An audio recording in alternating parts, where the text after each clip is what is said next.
Avui estem a 22 d'agost de 2014. El seu nom? Juan Manuel Albiach Algar. Molt bé. I vostè quin any va néixer? Vaig néixer el 1937. A quin lloc? Aquí al poble, aquí mateix. I el seu pare com es deia? El meu pare es deia Miguel Albiach i era ell fill d'aquí del poble.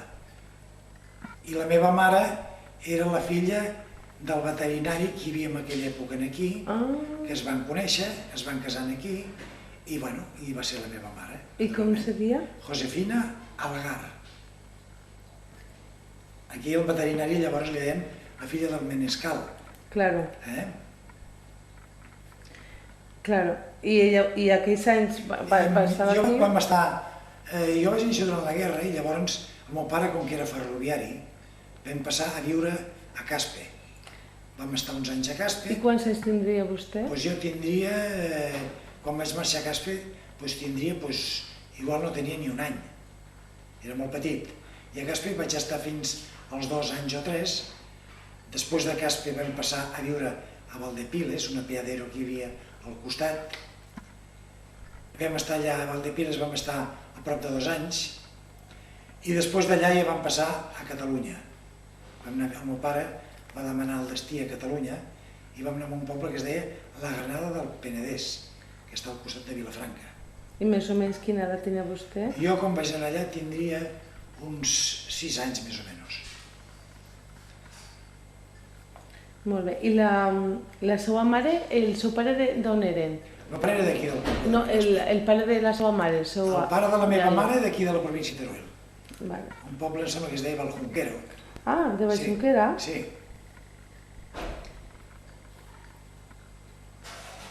I era veterinari, clar, en aquella època, com els metges. Anaven destinats a un poble o a un altre i mira, com que abans hi havia més animals que altra cosa, que tractors i coses d'aquestes, els veterinaris tenien molta feina. Molt bé. I mira, treballaven per aquí. Molt bé. I així vostè va anar a l'escola a la part de Catalunya? Vaig anar a l'escola la major part de temps a Catalunya, a Vilafranca del Penedès. Molt bé. Allà vaig fer el batxillerat. I després uns anys que va estar aquí I al als poble? 10 anys em vaig traslladar, amb els meus pares, amb el meu pare i la meva àvia, ens vam traslladar a Barcelona. Jo estic a Barcelona des dels 10 anys. O sigui que fa, nada menys, que 10 anys, fa 67 anys. I la seva mare va morir quan vostè La meva mare va morir, es va posar malalta estant aquí a Valdepiles i en aquella època les malalties els metges no les acabaven d'entendre i la meva mare va morir a Barcelona perquè va arribar ja molt malalteta i no la van tenir temps ni d'operar. I es va morir que jo tenia 7 o 8 anys, una cosa així. Molt bé. I aleshores vostè va passar una temporada aquí al poble? Vam passar una temporada, mentre la meva mare va estar en una clínica a Barcelona, nosaltres vam estar aquí vivint al poble i vam anar al col·legi, on hi havia aquests mostradors que hi ha per aquí, i amb els meus cosins i amics que encara trobo ara per aquí pel poble, i vam estar visquent aquí aproximadament, no va arribar un any. Immediatament que es va morir la meva mare, ja vam anar a Catalunya. I mentre la seva mare vivia i després vostè solia vindre al poble? Doncs cada any veníem, almenys un cop o 2, i per les festes sobretot, perquè aquí tenim molta família. Molt bé. I de la seva família tenien una botiga, també? La meva família tenien una botiga, que era la germana del meu pare, que era la tia Gregòria, que era la dona que tenia, en aquella època tenia l'estany i comestibles i una mica de tot, el que es venia llavors, saps? Molt bé, com la botiga que hi ha aquí muntada. Com la botiga que tenia aquí darrere, aquest mostrador, que era ben petit, i des de darrere me'n recordo que ajudava a despatxar a la meva tia les sardines de Cubo, que llavors es venien molt, perquè era un article de molt consum i molt barat, en canvi, i des d'aquí, darrere aquest taulell, sempre que l'he vist l'he recordat. Molt bé. I de la seva família quines altres professions tenien? Doncs de la meva família hi havia els germans del meu pare, que eren agricultors, un era tratant d'animals i els altres es van quedar aquí al poble perquè eren agricultors. L'únic dels germans que es va quedar, les altres germanes, una germana portava la tenda i l'únic que va marxar de fora de Catalunya va ser el meu pare, que era ferroviari i vam anar a Catalunya. I allà va fer la vida, i ha tota la vida allà i ja està que es va morir.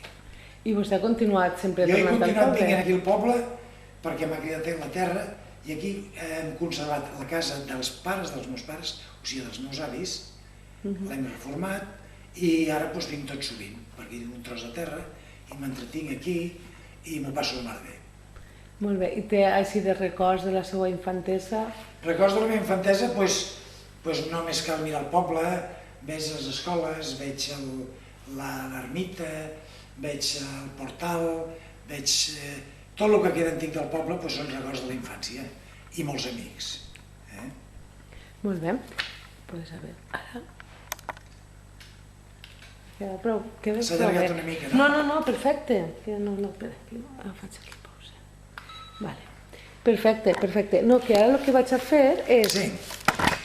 Mira com queda més o menys. A veure, no sé, ja me fa per a... Juan Manuel Albiach i soc fill de nonàs. I recordo l'època de petit que venia darrere d'aquest taulell, que era la meva tia Gregòria, i des d'aquí despatxàvem tots els productes de l'època i amb aquestes balancetes tan maques i amb aquests pesos i amb aquest calaix que el recordo perfectament que tiraven les pessetes aquí i quan eren perretes o perrots hi havia la ranura que la tiraven per aquí i bueno, mira, són records de la infància que em recorden molt tots aquests bidons i coses que hi ha per aquí, aquestes balances tan antigues i les peses tan antigues i bueno, tot és un record que em ve a la memòria de quan era petit perquè tots són productes d'aquella època que ara són propis de museu i aquí estan molt ben exposades. Em dic Juan Manuel Albiach, soc de Nonàs, fill de Nonàs, nascut aquí, però he viscut molts pocs anys i tinc molts grans records. Entre ells està el col·legi de la meva infància, que era igual que aquest. Aquí hi havia el Cristo com estava, el Franco, el José Antonio, i aquí hi havia un mestre que vam tenir que es deia Don Vicente, amb la seva bola del món, amb el secant antic, els tinters, tot la mar de maco, recordant els llibres de l'època que encara estan per aquí sobre, molt ben guardats. Jo era un petit alumne d'entre tants, que em seia, no me'n recordo quin seient, però per aquí darrere més o menys, que ara no hi cabria, però llavors érem crios i la mar de bé. I aquí recordo els llibres que veiem en aquella època, Doctrina Cristiana, El Catón, molts llibres, ortografia, en fi, molt maco. El Plumier, que també em recorda que portàvem els llapisos. Uns records molt macos de l'escola de petit. Sí. Has dit el nom també? No. Bueno, aquesta és la botiga de la tia Gregòria, que estava al portal, que era estany i venien de tot. Venien, mira, merceria, que aquí tenim els fils encara, vetes i fils, botons, de tot el que es presentava venien. Ultramarinos, aquí venien, això era el bidó que hi havia d'una cosa que en deien ganyim, que era una cosa que a mi més aviat no m'agradava gaire, però bueno, llavors es venia perquè es venia de tot. I això era un billot, que amb aquests billots portaven els plàtanos i fruites i coses d'aquestes. Amb aquests cubos eren els cubos de sardines, que quan estava la meva tia aquí darrere el taulell sentada i venia jo de criu per aquí jugant, i ella per no bellugar-se em deia, despatxa del cubo sardines d'esta senyora que ha vingut. I quantes hi dom? Diu, quan porta? Diu, una peseta. Doncs una peseta dona-n'hi 3, em deia. I n'hi donava 3. Bueno, i com altres coses. I per totes les estanteries hi havia cosetes. I, bueno, i en fi, amb aquest cubo anaven les sardines salades, deien, més d'allòs, i begudes, que llavors hi havia moltes begudes amb botelles de vidre, ara quasi tot és de plàstic, sifons, i en fi, hi havia de tot una mica, perquè també tenien perfumeria, en aquestes botigues es venia tot, perfumeria a granel, revistes, es venia diaris, es venia de tot amb aquests d'allòs. Això no valdria la pena ensenyar, però jo també es venia allà, i feia molta gràcia. O sigui que caldos, gallina blanca, que encara existeixen, i coses d'aquestes, molt curioses. I bueno, i coses no acabarien mai, sempre hi havia... Això era la màquina de tallar el bacallà, aquesta cuchilla, amb amb això tallaven el bacallà sec, que aquí en deien, com en deien del bacallà, aquí ara no me'n recordo, en deien...